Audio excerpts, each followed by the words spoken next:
Welcome to GOS Media. I'm Josiah Kim. Let's pick up on James' recital of Charles Dickens' novel, A Christmas Carol. This 12 Days of Christmas extravaganza is our gift to you this Christmas season. Today will be episode 10 of A Christmas Carol. Hunker down, snuggle up, and enjoy today's presentation of A Christmas Carol. They left the busy scene and went into an obscure part of town where Scrooge had never penetrated before, although he recognized its situation and its ill repute.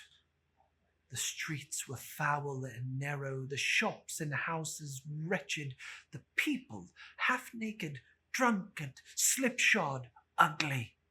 Inhabitants spilled out of the alleys and archways like so many cesspools, disgorging their offal upon the straggling streets. The whole quarter reeked of crime, filth, and misery. Far in this din of infamous resort, there was a low-browed beetling shop where iron, old rags, bottles, and bones were brought. Within, heaps of rusted keys, nails, chains, hinges, files, scales, weights, and refuse iron of all kinds were piled. Secrets that few would like to scrutinize were bred and hidden, and mountains of unseemly rags, masses of corrupted fat, and sepulchres of bones. Sitting among the wares by a charcoal stove was a grey-haired rascal, nearly 70 years of age, who smoked his pipe in calm retirement.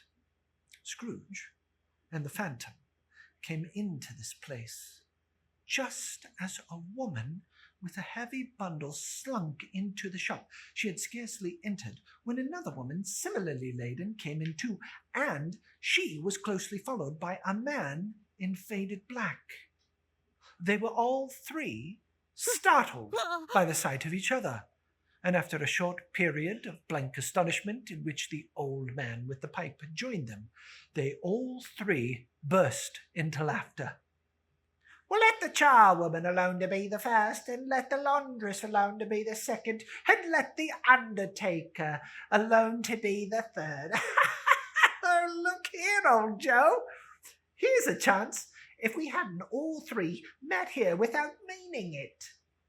"You couldn't have met in a better place. Come into the parlour. You were made free of it long ago, you know. And the other two, well, they ain't strangers. Stop till I shut the door to the shop." How it squeaks. There ain't such a rusty bit of metal in the place as its own hinges, I believe. And I'm sure there's no such old bones in here as mine. Well, we're all suitable to our calling. We're all matched now. Come into the parlour. Come on into the parlour. The parlour was the space behind the screen of rags. The old man raked the fire together with an old stair rod, and having trimmed his smoky lamp with the stem of his pipe, put it in his mouth again. While he did this, the woman who had already spoken threw her bundle on the floor, sat down in a flaunting manner on a stool, and crossing her elbows on her knees, looking with a bold defiance at the other two. "Well, what odds then? What odds, Mrs. Dilber? Every person has a right to take care of themselves. He always did." "That's true indeed. No man more so." "Why then? Well, don't stand staring as if you was afraid, woman. Who's the wiser? Oh, we're not going to pick holes in each other's coats, I suppose." "No, indeed. We should hope not." "Very well, then. That's enough. Who's the worse for the loss of a few things like these? Not a dead man, I suppose?" "No, indeed." "If he wanted to keep him after he was dead, the wicked old screw, well, then why wasn't he natural in his lifetime? If he had been, he'd have had somebody to look after him when he was struck with death, instead of lying there gasping out his last breath and he being all alone and by himself." It's the truest words that ever were spoke. It's a judgment on him, it is. And I wish it was a heavier judgment, and it should have been.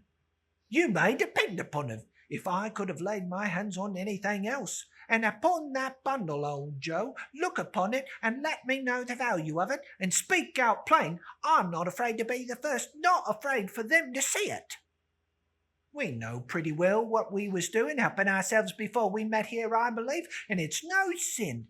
Open the bundle, Joe. But the gallantry of her friends would not allow this, and the man, in faded black, mounting the breach first, produced his plunder. It was not extensive. A seal or two, a penciled case, a pair of sleeve buttons, and a brooch of no great value were all. They were severely examined and praised by old Joe, who chalked the sums he was opposed to give upon the wall, and added them up in total. Well, that's your account, and I wouldn't give another 6p if it was to be boiled for not doing it. Now, who's next? Mrs. Dilber was next. Sheets and towels, a little wearing apparel, 2 old-fashioned silver teaspoons, a pair of sugar tongs, and a few boots. Her account was stated on the wall in the same matter. Well, I always give too much to ladies. It's a weakness of mine, and that's the way I ruin myself. But that is your account, and if you ask me for another penny and made it in open question, and I'd repent of being so liberal and knock off half a crown. And now undo my bundle, Joe. Joe went down on his knees for the greater convenience of opening it, and having unfastened a great many knots, dragged out a large and heavy roll of some dark stuff, it looked like. Well, what do you call this? Bed curtains? Bed curtains! You don't mean to say you took them down, rings and all, with him lying there? Well, yes, I did, and why not? You were born to make your fortune, and you'll certainly do it. I certainly shan't hold my hand when I can get anything in it by reaching it out. And, for the sake of such a man as he was, I promise you, don't you, Joe, don't you drop oil on him blankets now. His blankets? Well, whose else do you think? He isn't likely to take cold without 'em, I dare say. Well, I hope he didn't die of anything catching. Well, don't you be afraid of that. I ain't so fond of his company that I'd loiter about for him for such a thing as he did. You may look through that shirt till your eyes ache, but you won't find a hole in it nor a threadbare place. It's the best he's had, and a fine one too, and they'd have wasted it if it hadn't been for me. What do you call wasting of it? Well, putting it on him to be buried in, to be sure. Somebody was fool enough to do it, but I took it off. If calico ain't good enough for such a purpose, it isn't good enough for anything. It's quite as becoming on the body. He didn't look any uglier than he did in that one. Scrooge listened to this dialogue in horror as they sat grouped about their spoil in the scantly light afforded by the old man's lamp. He viewed them with detestation and disgust, which could hardly have been greater, though they demons marketing the corpse itself. Ha! Now, this is the end of it, you see. He threatened everyone away from him that, while he was alive, to profit us when he was dead. Spirit, I see. The case of this unhappy man might be my own. My life tends that way now. Merciful heaven. Oh. What is this? He recoiled in terror, for the scene had changed, and now he almost touched a bed, a bare, uncurtained bed, on which, beneath a ragged sheet, there lay something covered up, which, though it was dumb, announced itself in awful language. The room was very dark, too dark to be observed with any accuracy, though Scrooge glanced round about it in obedience to the secret impulse, anxious to know what kind of room it was.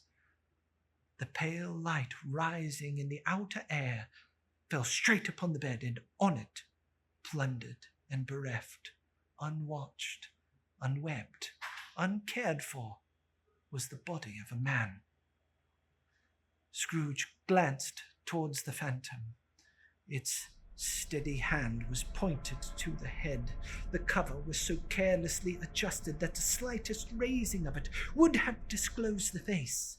He thought of it, felt how easily it would be to do, and longed to do it, but had no more power to withdraw the veil than to dismiss the spectre at his side. "O cold, cold, rigid, dreadful death, set up thine altar here, and dress it with such terrors as thou hast at thy command, for this is thy domain." No voice pronounced these words in Scrooge's ears, and yet he heard them when he looked upon the bed. He thought, if this man could be raised up now, what would be his foremost thoughts? Avarice? Hard-dealing? Griping cares? They are that which brought him to a rich end.